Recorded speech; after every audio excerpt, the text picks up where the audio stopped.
out, Rarity Collection 3 is all but basically confirmed with some certain cards that dodged Rarity Collection 2.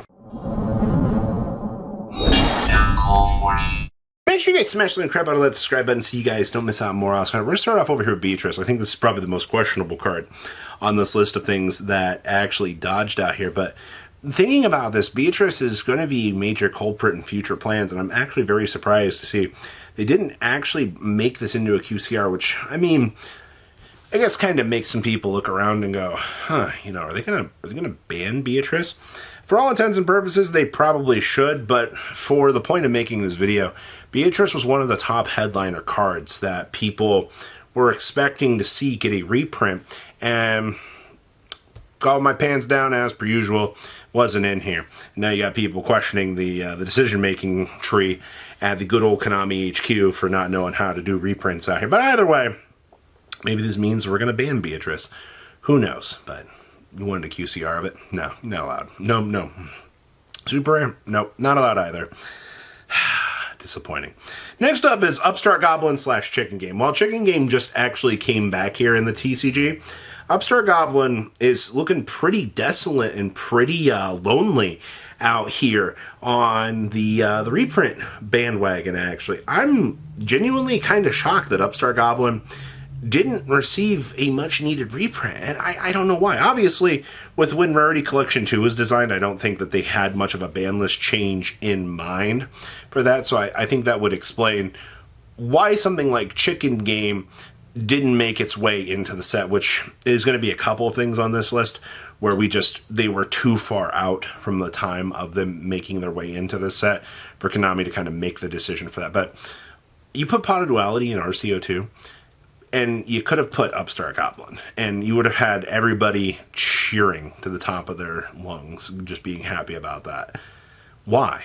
Why was that a miss? I don't know. Thunder King Ryo. Holy crap! I don't know why Thunder King Ryo has... You reprinted Charge and Raikou. That was good.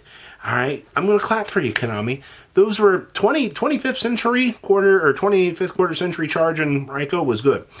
But what about the Thunder King Ryo enjoyers out here? What about the older format people? You clearly picked some choices in this set to help out the older format people. But Thunder King Ryo remains one of those cards that is just super, super expensive for no real reason. And I know a lot of people would have preferred getting a quarter century for this. This is why I said I think this one checks the marks for a future set out here, because Thunder King Ryo is one of those cards that people definitely want to see available in future printings. But come on, man, like, what are we doing here? Why did we dodge Ryo of all things? And then Diviner of the Herald. Now this one, I'm really shocked Diviner dodged RCO2. I really am. But when you're looking at how the set kind of is structured and kind of the more, I guess, exciting things, like, I guess, Voiceless Voice. If you got money to build Voiceless Voice, you don't need a Diviner of the Herald reprint. Though, I am still shocked by this. I guess this just means we'll throw Diviner into a future set somewhere along the way and just gradually reprint its value off of the wall, but this one makes no sense to me. This one is kind of in the same boat as Beatrice. Kind of depends on future usage and how we're expecting it just to kind of hold up in future metas. Obviously, a few people were already talking about wanting to cut Diviner from Voiceless, so maybe the time frame for this will fall out a little bit from underneath it, but I do expect, if not in here, probably Rarity Collection 3 makes perfect sense to toss it. Now, to all the enthusiasts out here, Robbie, Protos! Yeah, Protos, yeah. Depending on how far out Rarity Collection 3 is, yeah, Protos would make a fantastic card out here to toss on into a set as, you know, such as this. I don't have a problem with that. Thing I do have a problem with is same people out here looking at Colossus going, oh, you know, we give Colossus reprint, please. I think the same cumulative brain cell is shared between the Protos and the Colossus people trying to push for this card to, you know, be this future, we need this now type of thing. Both of these check the same boxes. They're degenerate cards. We got no reprints for them because, once again, I talk about the timing of things out here and what we were expecting. We will have to wait and see how things go. But, yes, that's... both of those two kind of check the same marks. Snatch Steal. Oh, boy. Snatch... ugh. Why was this not an RCO2? I don't understand. Like, you've had to have plenty of time to look at Snatch Steal and go, hey, you know, I mean, Mind Control was good. I'm not upset about that. Like, Mind Control was actually a good choice out here. But I'm sitting here and I'm like, really? Snatch Steal? And I think we'll probably get 2 reprints of Snatch Steal. I do see we'll probably get a Snatch Steal somewhere in battles, just to kind of decide where things are going to go. You know, maybe like a Secret Rare printing or something of it. And then to top things off, on the flip side of the equation, well, we'll just have to wait and see. I'm a little bit iffy on all of this, but I don't know, man. I think Snatch Steal does confirm a future push for it, just because, you know, you've already got commons and things, so it's like, why are we holding back on wanting to toss these cards on into a massive reprint like set? Fenrir and Unicorn. Now, this also mind-boggled me quite a lot.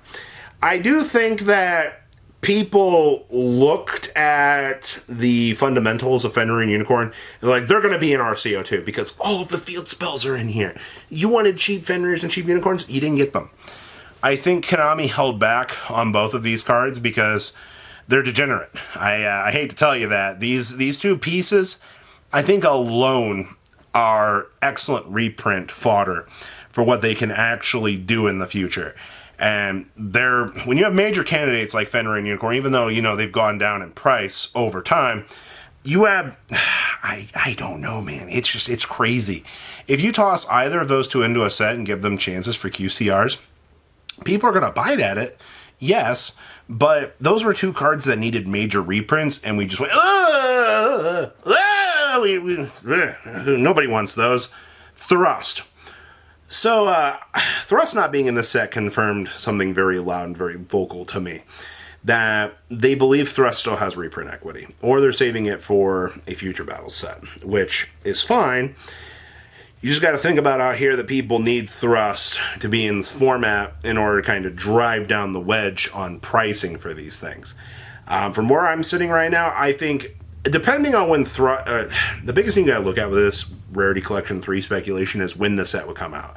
You're either pushing this to a very late 2024 or into a 2025. And that's given anywhere from what, like 6 to what? Actually 5 to 12 months time. I think that's enough time to consider a death reprint for Thrust. But once again, I think Konami kind of values this a little bit higher on things, especially with how vocal that this looks. And SP frickin' Little Knight. Of course it wasn't going to be an RCO2 because it's got a 10 reprint coming down the line here. How do people come up with these things? How do people look at these things and go, wow, you know, what's going on with this? Well, if this is really going to be another 5 to 12 months on speculation that we're looking at here, then a reprint of SP Little Knight in a set like this would make sense. But wait. Would they really reprint a QCR and a QCR? I mean, probably not. You might actually get an alt art before you get that. Hate to be the bearer of bad news for that.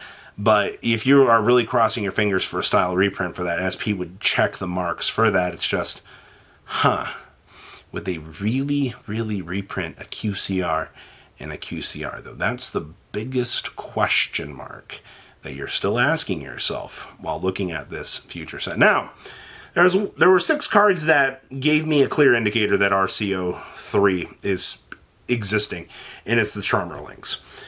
The Charmer Links themselves are something that I figured would have been an RCO2 as kind of like a saving grace to the set, but those 6 cards dodged, which actually is pretty crazy to me. I think those 6 are some of the remaining, actually they might be the only remaining Starlights that have any sort of real value out here. And the fact that you're kind of looking at those cards right now is kind of like the last line of defense.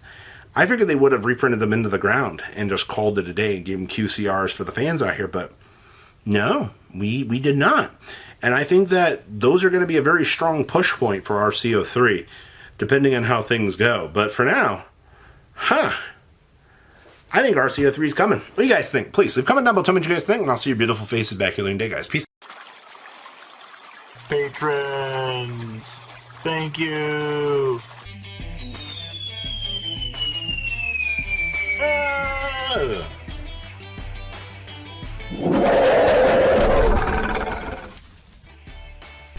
Thank you so much for watching. Check out these other videos.